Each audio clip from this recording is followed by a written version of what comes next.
मित्रों, मैं राजकुमार लाटा आज आपसे एकांकी के विकास क्रम में उसके स्वातंत्रोत्तर युग के बारे में बात करूंगा। इसी पर हमारी आज की चर्चा आधारित रहेगी। और इस युग के जो प्रमुख एकांकीकार नाटककार हुए हैं, उनकी जो रचनाएं रही है, उन पर चर्चा करते हुए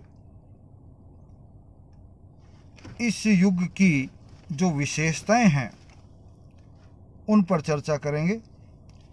और एकांकियों के प्रकार पर भी हम चर्चा कर लेंगे कि कौन कौन से प्रकार की एकांकियां इस युग में आती रही हैं। तो निश्चित रूप से प्रसादोत्तर युग के बाद स्वातंत्रोत्तर युग का अवतरण होता है, और यह उससे कालक्रम में आगे की एक व्यवस्था है। तो इसमें विकास का एक अलग रूप दिखाई देता है, एकांकियों का एक अलग रूप दिखाई देता है, जिसमें कि उस समय की तात्कालिक जो सामाजिक विशेषताएं हैं, उन विशेषताओं पर लेखकों का ध्यान जाता है, उस समय की कमियों पर लेखकों का ध्यान जाता है, उस समय की अच्छाइयों पर लेखकों का ध्यान जाता है, और वो उन सब मुद्दों को उठाते हुए उन सब के प्रति उस समय के जो लोग हैं उनको जागरूक करने का प्रयास करते हैं।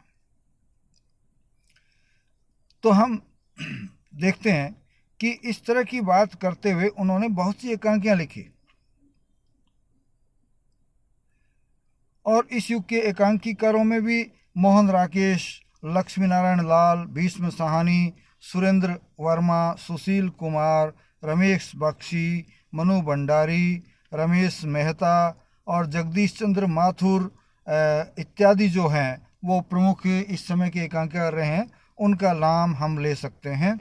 इनके द्वारा जो एकांकियां लिखी गई, जो पूर्व में एकांकियां लिखी गई थी, उनसे कोई अलग हटके भेद के मामले में एकांकियां नहीं लिखी गई।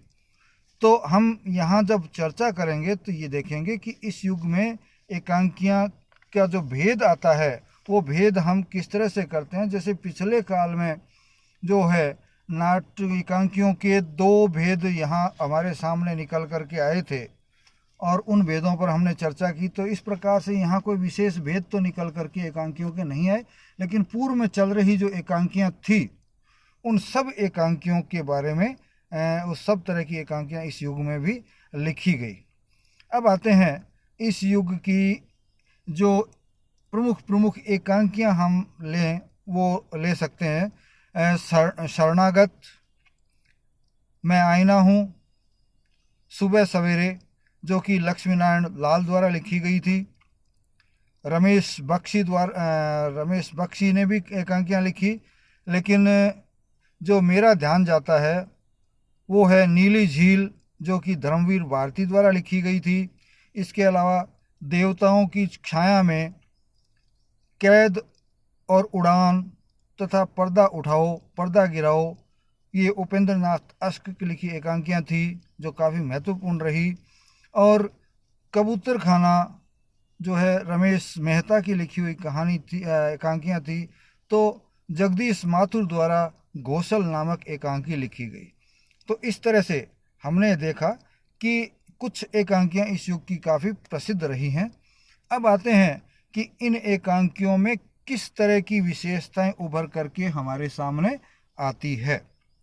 क्या इनमें पूर्व से जो एकांकियां चल रही थी उनसे कहीं कुछ अंतर आया, या उन्हीं की परंपराओं पे चली। निश्चित तौर पर जब हम कालखंड का विभाजन करते हैं या नामकरण उसका करते हैं, तो तभी कालक्रम में उसका खंड किया जाता है जब वहाँ कुछ हमको अलग चीज़ें दिखाई दे। यदि समान ही प्रवृत्तियाँ दिखाई दें तो फिर उसको अलग करने की क्या ज़रूरत है, समय को आगे ले जाएंगे, बस इतना ही है, वो उसी कालखंड के अंतर्गत चलता रहेगा। तो थोड़ा बहुत अंतर जिसको कि हम अलग दिखा सकते हों, वह जब आए तभी यहाँ अंतर किया जाता है, कालखंड को बांटा जाता है, अन्यथा एक ही कालखंड चलता है। तो यहाँ भी पुराने जो शुरुआत जिन चीज़ों की हुई थी उन चीज़ों को और अधिक स्पष्टता के साथ दिखाया जाने लगा। जैसे हम पहली विशेषता ले सकते हैं, सामाजिक एवं राजनीतिक जीवन के भ्रष्टाचार, पाखंड और क्रूरता को इस युग के एकांकियों में बहुत अच्छी तरह से दिखाया गया, बहुत स्पष्ट रूप से दिखाया गया। दूसरी जो एक स्थिति आती है, दूसरी जो विशेषता आती है, वो है मध्यम वर्ग की अभाव भरी जिंदगी का चित्रण। तो यहाँ दो तरह से मध्यम वर्ग की जिंदगी का चित्रण किया गया है। एक तो उसकी आर्थिक स्थिति खराब है, उसके पास पैसे नहीं है। दूसरी स्थिति ये है कि वह आय कम होने के बावजूद दिखावे में खर्चा अधिक करता है, उससे कि वह गरीबी भरी जिंदगी को जीता है। तो इस तरह की जो हमारे जीवन की विसंगतियां थी, जो बुराइयां थी मध्यम वर्ग की, उनको इस युग के एकांकियों में स्थान दिया गया। इससे पहले हमने ये बताया था कि राजनीतिक जीवन, सामाजिक जीवन, तो समय के साथ राजनीति हो, चाहे राजनीतिक जीवन हो, चाहे सामाजिक जीवन हो, इन सब में बदलाव आता है। या तो ईमानदारी आती है, बढ़ाव आता है, या फिर भ्रष्टाचार या पाखंड बढ़ता है। तो इस युग में आते आते एकांकियों समाज में पाखंड और भ्रष्टाचार बढ़ रहा था, तो उसका विवरण यहाँ इन लोगों ने किया है और उनके खिलाफ बात उठाई है। तीसरी बात जो है इस युग के एकांकियों की, जिसे हम इस युग के लिए ही मैं कह सकता हूँ विशेष तौर पे ली गई है इन एकांकियों में, वो है युवा मानस के आक्रोश और उसमें जो असंतोष है। निश्चित तौर पे युवा पीढ़ी की या उस समय के समाज की जो आकांक्षा होती है, उन आकांक्षाओं की जब पूर्ति नहीं होगी तो उनके प्रति आक्रोश पैदा होगा, और आक्रोश के साथ साथ असंतोष भी उन परिस्थितियों के प्रति होगा। तो इस समय युवाओं में असंतोष और आक्रोश काफ़ी अधिक फैल गया था। उस असंतोष और आक्रोश की अभिव्यक्ति इस युग की एकांकियों में हमें काफ़ी भले भांति दिखाई दे जाती है। चौथी जो विशेषता है, बदलते युग के संदर्भों, तनावों, दबावों की नए सिरे से व्याख्या करना और उनको परिभाषित करना। परंपराएं, तनाव, संदर्भ, दबाव हर युग के अलग अलग होते हैं। तो उन सामयिक इन बातों को इस युग की एकांकियों में एक नए दृष्टिकोण के साथ उठाया गया। एक और खासियत इस युग के एकांकियों में विशेष तौर पर मैं कहूँगा मिलती है, वो है मोहभंग और संबंधों की अर्थहीनता की अभिव्यक्ति। ऊपर हमने देखा युवाओं में असंतोष, तो उसी तरह से जब असंतोष होता है तो निश्चित रूप से जब आकांक्षाओं की पूर्ति नहीं होती है तो मोहभंग हो जाता है। तो इस युग तक आते आते लोगों का अपने समाज और अपनी संस्कृति के प्रति जो मोह होता था, उस मोह में भंग पड़ने लग गया था, और आपसी जो रिश्ते थे, संबंध थे, उन संबंधों में एक अर्थहीनता आ गई थी। अर्थात उन रिश्तों का हृदय से कोई संबंध नहीं रहा। तो इन दोनों चीजों को, मोहभंग को और संबंधों की अर्थहीनता को, इस युग की एकांकियों में उठाया गया।